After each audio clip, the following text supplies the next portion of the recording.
গণভোট করার মতো টাকা যে সাদাবাজি, লুটপাটবাজি, দখলবাজি ফাঁসার হইয়া গেছে, এই ব্যাপারে কিন্তু তারা কোনো কনসার্ন করছে না। যদি করতেন তাহলে আমি বলতাম যে না, আপনারা রিয়েলি এটার ব্যাপারে খুবই দেশের সম্পদের রাজস্ব টাকার ব্যাপারে দে আর ভেরি সিরিয়াস।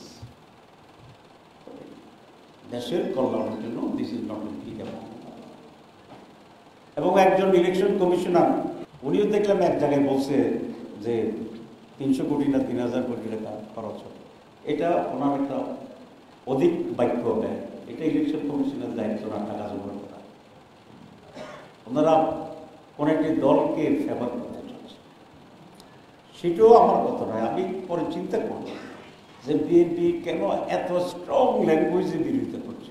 ফখরুল সাহেব দেখলাম বললেন যে আমরা জীবনেও মানব না। পরে আমার হঠাৎ মনে হইল ডাকসু নির্বাচন, কারণ ডাকসু, চাকসু, জাকসু, রাকসু নির্বাচনে সবচেয়ে মেধাবী, তরুণ, স্মার্ট, আধুনিক ছেলেদের চয়েসের ভোট দেওয়ার যে একটা চিত্র ফুটে আসছে। ডাকসুটা হয়তো আমি ডাকসু নির্বাচনে খুব ইনভলভ ছিলাম, দেখার জন্য মানে দূর থেকে দেখার জন্য। আমি ধারণা করেছিলাম যে ডাকসুতে বোধহয় একটা অ্যাক্সিডেন্ট হয়ে গেছে, ছেলেমেলে বুঝতে পারেনি কারা ভোট দিয়ে গেছে। পরে যখন দেখলাম যে জাকসু একই অবস্থা, তখন ভাবলাম যে বোধহয় না বুঝে শুনে দিচ্ছে, সবাই না হইল কিছু লোক। পরে দেখলাম যে রাকসু একই অবস্থা, তখন ভাবলাম যে বাংলাদেশের অবস্থা বোধহয় এর কাছাকাছি। সিটেগাগে যখন দেখলাম যে একই অবস্থা, তখন কনফার্ম হইলাম যে 60 কোটি তরুণের প্রতিনিধিত্বকারী 4টে বিশ্ববিদ্যালয় শিক্ষিত মেধাবী ছাত্রদের মনের অবস্থায় চয়েসটাই এখন এইটা।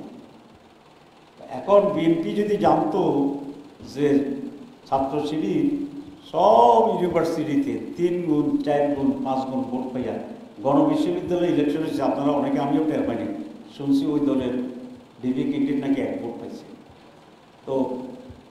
তো সেটি তারা দেখছে যে এটা একটা রিফ্লেকশন হবে।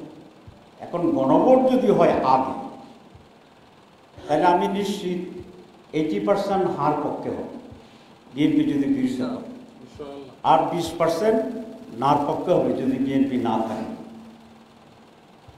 এখন সব ইউনিভার্সিটিতে শিবির, আবার গণভোটেও 80% জামাতের পক্ষে, হার পক্ষে। তো তাহলে জাতীয় নির্বাচনে ওনারা তো বুঝে গেছে এটার ইম্প্যাক্ট ওইখানে পড়বে না। গণভোটে ওনারা জীবনও না যাওয়ার প্রধান কারণ আমি এখন বুঝে পাইলাম যে এই গণভোটও 80% লোক হার পক্ষে থাকবে, এবং এটারই প্রতিফলন হবে জাতীয় নির্বাচন। তো জাতীয় নির্বাচনের আগে যদি একটা জাতীয় নির্বাচন হয়ে যায়, এটা তো একটা ধরনের জাতীয় নির্বাচন, তাহলে তারা এই নির্বাচনটাকে কেন মানবেন সচেতনভাবে, যেটা 80% ওনাদের চিন্তার, চেতনার, সমর্থনের বিপরীত।